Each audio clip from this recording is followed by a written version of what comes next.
would be unpopular with his base. And it's important to remember that President Trump received more support from the NRA than any Republican candidate in recent presidential history. At the same time, however, if you go back and watch the remarks that he delivered after the shooting in Parkland, Florida, he warned Republican lawmakers not to be afraid of the NRA. He was sitting in the Roosevelt Room during a bipartisan meeting with members of Congress and said that some of these Republicans are petrified of the NRA and of the gun lobby. So even though the president is having these conversations behind the scenes with NRA Director Wayne LaPierre and others at that organization, it's still unclear if he plans to move forward and outright endorse legislation that could ultimately put him in a precarious position with that group that is so influential. Nancy, ultimately this is going to fall back to Congress. Are there Republicans who are willing to go against the NRA?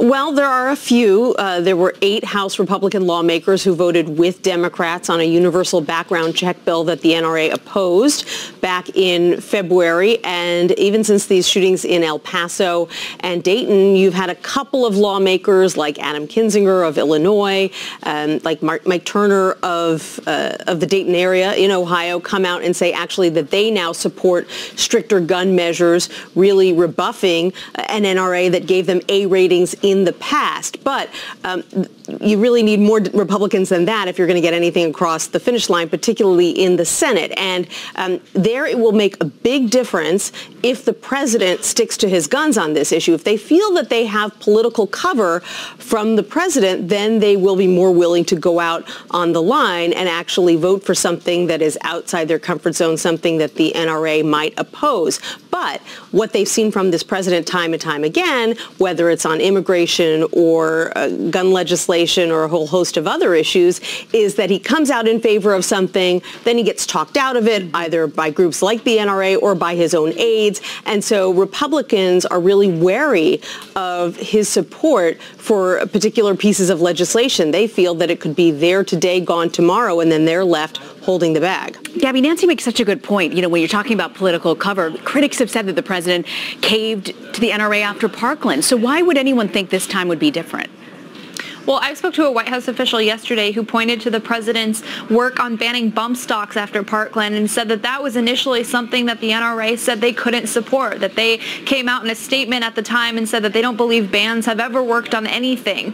So that was something that this administration did do after Parkland that the NRA was not supportive of. And ultimately, following that move by the Justice Department, there weren't many repercussions for the president in terms of his relationship with the NRA. And so this White House official was telling me, look, that is an example of where the president was threatened by the NRA, essentially, told to not do something because it would be unpopular, went ahead and did it anyway and didn't face any backlash for it, at least among that group. And so they feel as though that the same thing could happen this time around with background check legislation. They're confident that the NRA would not stand up and against this president, that he is too popular with supporters of his and enjoys a level of popularity that even that group, the gun lobby and the National Rifle Association, don't enjoy with the president's base. Nancy, you know, Senator McConnell is facing growing calls to reconvene the Senate to take up this kind of legislation during August recess. Do you think that's likely? We haven't seen any indication yet, Rena, that that is going to happen. And in fact, Senator Joe Manchin, he's a Democrat from West Virginia, who authored a background check bill with a Republican, Pat Toomey, a few years ago that failed in the Senate. He said he's actually been having conversations with the president, who called him on Monday, then again on Tuesday. And he says that the president would like to see legislation by September. Now, senators can certainly work on that legislation even if they're not here in Washington. They can have conversations. Their staffers, many of them are still here. They can work on legislation. So the Senate doesn't necessarily need to be here in session for work to get done. But obviously, the concern of many lawmakers, particularly Democrats, is that the public sentiment that has broken out in the wake of these two shootings in favor of more legislation could die down if you wait another 4 summer weeks until the House and Senate come back into session. And Gabby, you know, the president lashed out in El Paso yesterday at the mayor of Dayton and Senator Sherrod Brown, who he met with earlier in the day. I want to play for you what the president had to say. Yeah, they shouldn't be politicking today. I had it with Sherrod Brown. He and the mayor, Nan Wally, they asked to go in. Could we possibly go in and make the tour with you? I said, yeah, let's do it. They couldn't believe what they saw, and they said it to people. They've never seen anything like it. The entire hospital, no different than what we had in El Paso. The entire hospital was, everybody was so proud of the job they did because they did a great job. They did a great job here. And then I say goodbye. I took them in at their request. We made the tour. They couldn't believe it. She said it to people. He said it to people. I get on Air Force One where they do have a lot of televisions. I turn on the television, and there they are saying, well, I don't know if it was appropriate for the president to be here, et cetera, the same old line. They're very dishonest people. Now, while the mayor and the senator were critical of the president's past rhetoric, they did urge him to take up gun control. But when it comes to describing what the president did in the hospital, they were actually complimentary. Here's what they said. I think the victims and the first responders were grateful that the President of the United States came to Dayton. Oh, he was comforting, and he did the right things, and Melania did the right things, and it's his job in part to comfort people. I'm glad he did it in those hospital rooms. So, Gabby, what's the disconnect? Any sense from the White House as to why the president was so upset? Yeah, the White House has been pretty quiet so far. We've asked them, several other reporters have asked them, what exactly the president felt was misrepresented in the comments by Senator Brown and Mayor Whaley, and they haven't provided any specifics. And as you just played, the clip there shows that both of these Democratic politicians were fairly magnanimous in the ways that they were talking about the president's visit to Dayton, Ohio yesterday. They were complimenting him for being there, for comforting victims of the shooting, for meeting with families, for meeting with hospital staff and law enforcement officials. There was really nothing in that conference, in that press conference, aside from their criticisms of his past rhetoric, that would have been, could have easily been mischaracterized or distorted the president's words in any way. So we're still waiting to hear from the White House, or to get some clarity at least as to what it was exactly that upset the president so much that he went on Twitter and engaged in a number of outbursts yesterday. All right, Gabby Orton and Nancy Cortez, I want to thank you both for joining us. You're welcome. Well, Ohio Congressman and Democratic presidential candidate Tim Ryan is calling for Senate Majority Leader Mitch McConnell to take action on gun reform. He and members of Moms Demand Action are traveling from Ohio to Kentucky, and they're going to make several stops along the way, including Dayton, Ohio. The Caravan for Change comes in response to the two mass shootings that happened there and in El Paso, Texas. The caravan will end with a rally in Senator Mitch McConnell's hometown of Lexington, Kentucky. Well, later this hour, we will check in with our team on the ground in Des Moines, Iowa. The 2020 Democratic candidates are stumping at the Iowa State Fair. We will also be live streaming their speeches all week at cbsnews.com/Iowa. Federal immigration officials arrested nearly 700 workers across 7 food processing plants in Mississippi yesterday. It's believed to be the single largest state immigration raid in U.S. history. The raids had apparently been planned for more than a year, but happened hours before President Trump met with victims of the El Paso shooting. Omar Villafranca has more. Government, please put your heart. Let my parents be free with everybody else, please. Magdalena Gomez Gregorio pleaded for the return of her dad, one of hundreds of undocumented immigrants rounded up Wednesday by Immigration and Customs Enforcement. My dad didn't do nothing. He's not a criminal. The 11-year-old and other children of those arrested stayed at a community center gymnasium overnight after about 600 immigration agents targeted food processing plants across central Mississippi. Some employers were also arrested. While we do welcome folks from other countries, they have to follow our laws. One by one, the agents forced workers to put all their belongings into plastic bags and then tied their wrists together with plastic bands. The agents then put them onto buses and brought them to this Mississippi National Guard processing center to await their fate. Wednesday's raids marked the largest workplace raid in one state ever, surpassing a 2008 Mississippi plant operation where 595 immigrants were arrested. It's going to have an effect for years and years. Patricia Ice is the legal projects director of the Mississippi Immigrant Rights Alliance. What's going to happen to the migrants now? We're hoping that most of the people will be released and sent back home. Some of them may be fitted with ankle monitors and receive notices to appear at the immigration court in the future. Still ahead, just 3 laws could reduce firearm deaths nationwide. That's according to a study. I'll speak with one of the researchers about what they are. You're streaming Cbsn.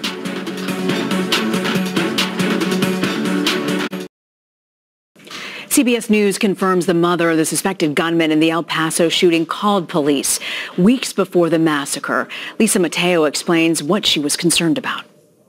At a special city council meeting Thursday, El Paso's police chief said the investigation at the Walmart is expected to continue for weeks while authorities gather minute evidence. When I say minute evidence, I don't want to get gory here, but the scene is picking up human remains actually there. CBS News confirms the mother of El Paso shooting suspect Patrick Crucius called police in Allen, Texas weeks before the massacre because she was concerned about her son owning an AK-style assault rifle. But his family's attorney said Lori Crucius had, quote, absolutely no fear of violence nor any belief of an intent to do harm. Instead, she was concerned about her 21-year-old son's age and lack of experience with that type of firearm. She did not identify herself or her son to police. The attorney says the Allen Police Department did not file the call or follow up, and a public safety officer told Lori her son was legally old enough to purchase the weapon.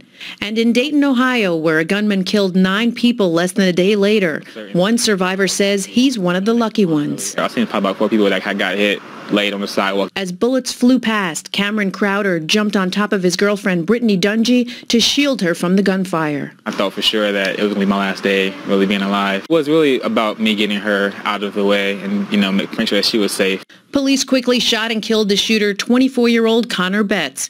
Authorities are still searching for his motive. Lisa Mateo, CBS News, New York. Over the years, there have been efforts to curtail gun violence in the U.S., but in the wake of last weekend's mass shootings, lawmakers are facing renewed calls to enact gun legislation. And earlier this year, the Department of Justice banned bump stocks in the U.S., and stricter background checks were put into law in 2008 to screen people who were legally declared mentally ill. Additionally, the Brady Act in 1994 also required background checks for handguns. That same year, assault weapons were banned, but this legislation expired 10 years later. A study from 2016 looked at the effectiveness of gun legislation at the state level. It lays out just 3 laws that would significantly decrease firearm deaths if implemented nationwide. The report was published in the British medical journal, The Lancet. Dr. Bindu Kalisan is a co-author of that report. She's also an assistant professor at Boston University School of Medicine. So, Dr. Kalisan, what are the 3 laws that you propose? Well, our study found that having background checks for firearms, right before buying firearms, for ammunition as well, and also some kind of an identification requirement for firearms will be very effective or, will help in reducing firearm deaths. But I have to say, because we have our data is not complete in the sense that we're looking at just firearm deaths alone, but there are more firearm injuries, the non-fatal injuries, which will later result in a lot more morbidity. And we don't include that in our analysis because we have very poor data available. So these 3 laws can help definitely reduce the gun deaths. But that was, using data in 2009. So I want to ask you, the third thing you mentioned here, firearm identification. Can you sort of explain what firearm identification proposal you have and what that would mean? So instead of a proposal, we looked at microstamping, some kind of a firearm identification, which will help in sort of crime control. So currently what they do is we don't have a national registry for firearm owners. So we don't know who owns what weapons. So when a shooting happens and if they are able to get the crime weapon, they have to do old school type of picking up the phone and figuring out where the shooter got the gun from, and basically find a trace. So because we don't have these in place, these surveillance information in place, it's very difficult for ATF to do that. So having that microstamping process will help that. So, if you look at the recent mass shootings, Dayton, El Paso, Gilroy, all of the suspected shooters bought their weapons illegally. There's no indication that anything in their record would have been flagged in a background check. Do you think that these three proposals in your report could have made a difference in these particular cases? Well, I have to say, the problem is that it's like the tip of the iceberg. So when what you see as mass shooting and school shootings is just 2% of the problem. So you're trying to say, okay, let's fix this, do a Band-Aid fix right now. There is a lot more gun violence, which is pervasive in the society. It happens every day. The daily toll is huge. But of course, when you look at mass shootings, it's horrific. So therefore, we tend to respond overtly for mass shootings as opposed to the daily toll of gun violence. So I understand why we want to fix it by these three laws, but remember, it's like, you want to really get to the root of the problem rather than just trying to take out mass shooting. It's like having an advanced stage of disease and trying to cover up symptoms. Your report also looked at 25 state gun laws. 9 of them were associated with higher rates of gun deaths. What were those laws? Well, we studied several of these laws, but at the same time, I think I have to make this clear. What we did is kind of a simulation sort of study where if we can have a federal level law, not just a state level law. And the reason is this. The state borders are very porous, and we have reciprocity between several states, which means that the guns bought from one state can travel to another state. And it's very easy. So, for example, in Massachusetts, there are guns from Maine coming down, and you can look at Massachusetts as a state and look at the firearm laws. Oh, we've got really great strict firearm laws, but then you look at Boston alone, there are about between 150 to 300 shooting incidents per month. So if you look at least one shooting incident per day is happening in Boston alone, which means that we're getting really good at saving people, and people are not dying because of guns, but we are surviving people. It doesn't mean that they're criminals or heroes. It's just that they will have a long-term disability. So I'd like to really emphasize on gun violence as a systemic problem, and it's an ongoing problem rather than trying to find these short fixes with mass shootings and school shootings. We have to really get to the root of the problem and really tackle what is going on in the society. You mentioned in addition to mass shootings, there were 7 people who were killed, dozens more injured in shootings in Chicago over the weekend. The city has a history of gun violence. Illinois actually has some of the strictest gun laws in the nation. So how could your proposal curb gun violence in a place like Chicago? So that's going to be very difficult because what we did was look at everything on a state level, right? So the local level situations vary, which means the built environment, the social determinants of health. So there are pockets of places which have high violence, and they tend to be poorest communities. And poorer communities don't have enough social capital, and that means given the poverty, crimes are high, and we don't really invest a lot in our poor communities. So it's very easy to criminalize everybody in a poor community, kind of moving the perpetrator's intent to the person who's victimized and say, oh, okay, that person is from Chicago where there is a lot of violence, so let's just call them also criminals. Whereas you have a white person from a white neighborhood who's shot and has survived, they're heroes for surviving such things. So we have to be very careful not to criminalize people who live in poor communities. So much to think about, and we're just fascinated by the study and also the fact that there's so much work to be done. Dr. Bindu Kaleesan, thank you very much for sharing your report. Thank you. Hispanic Americans say that they are fearful and anxious after the mass shooting in El Paso.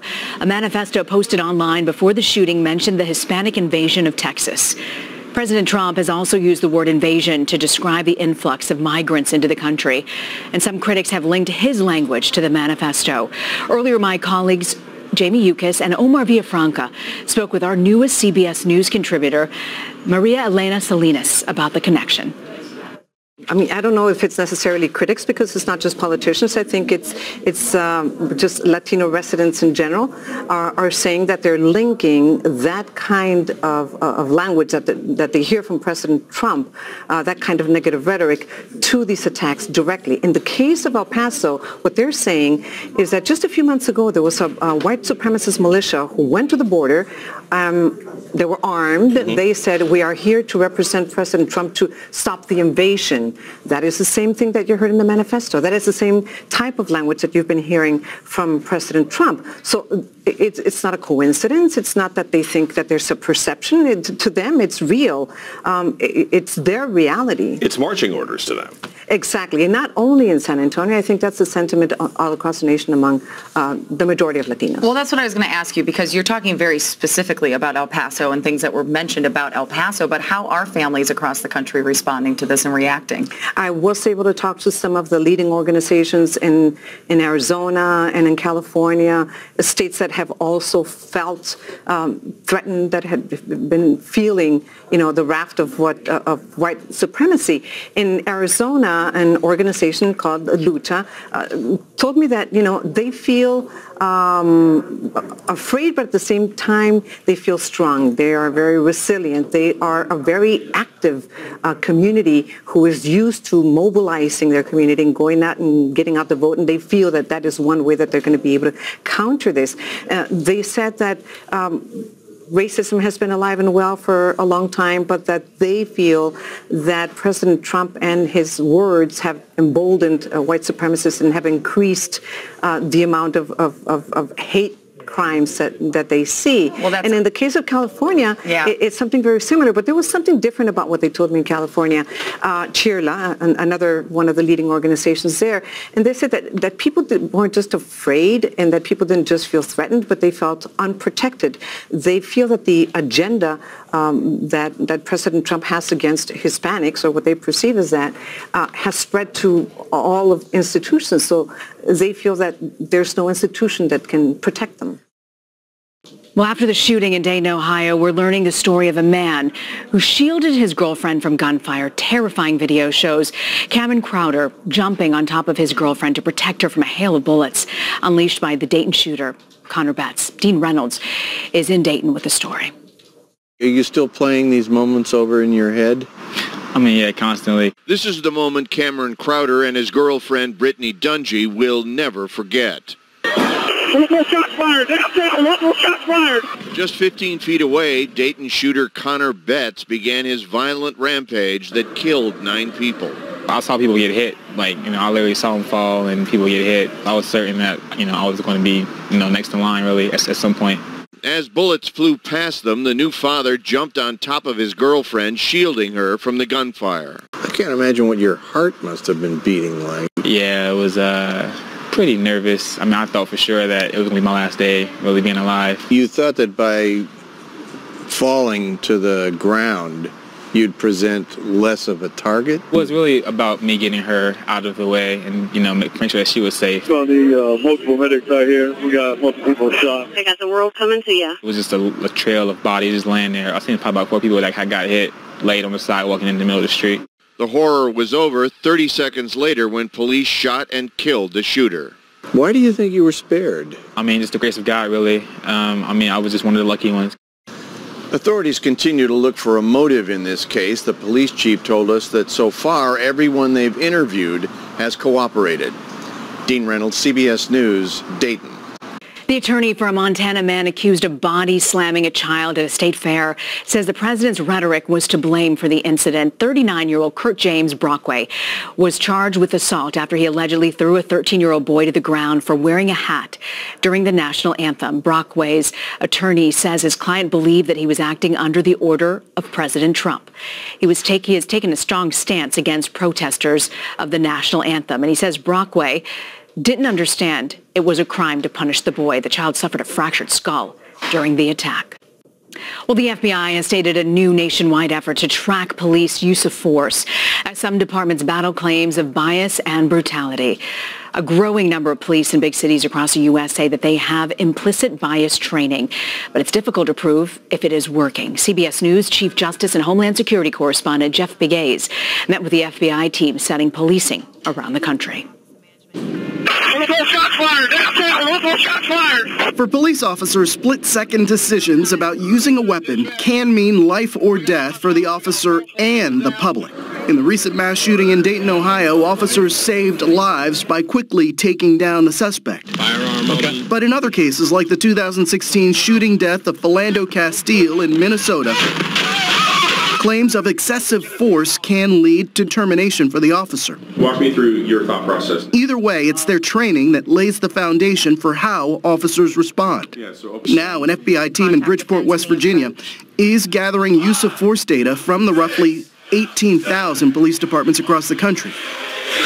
How important is this database in terms of training and preventing use of force incidents? Incredibly important. Michael DeLeon is the Assistant Director of the FBI's Criminal Justice Information Services Division. There's two primary reasons for doing this. To make sure that we're transparent to the communities that we serve, and this will help our law enforcement professionals across the country establish training that's going to help them better deal with these incidents that they encounter. Are you operating from the mindset that use of force incidents can be prevented? Our hope is that they can. The use of force is a last choice. You think it is? I do.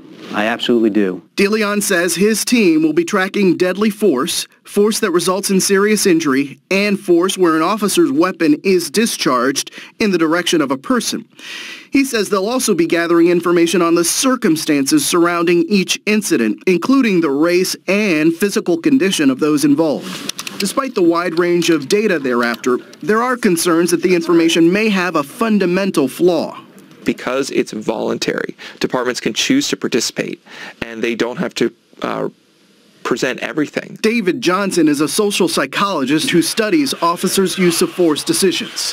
What we need moving forward is to make this kind of reporting mandatory and to standardize it.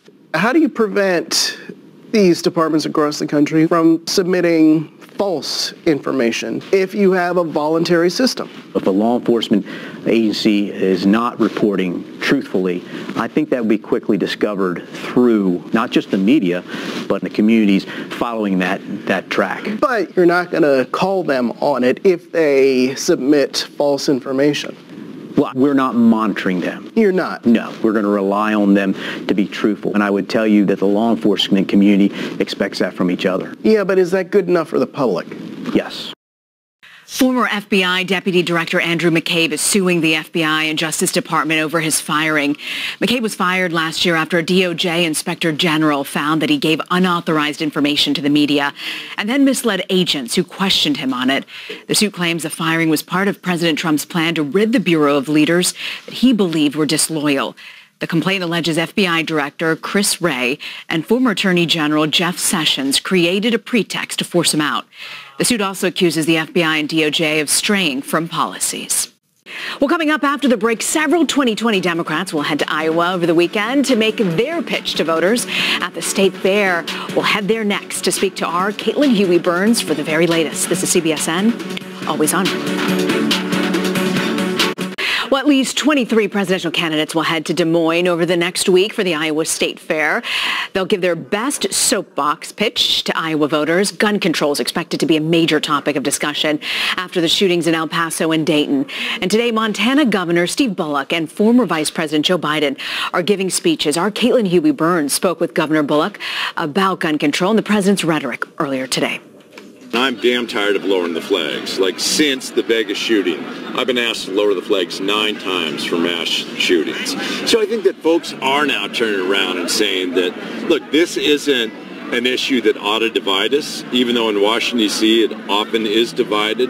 And we can come together, not look at it as a political issue. But we have to call out this president when he's using race to divide us, when he's actually saying things that will give comfort, at least, to the white nationalists. CBSN political reporter Caitlin Huey-Burns is at the Iowa State Fair in Des Moines, and she joins us now. So, Caitlin, do you get the sense that these candidates feel that they've got to make gun control a priority right now, especially to the Iowa audience?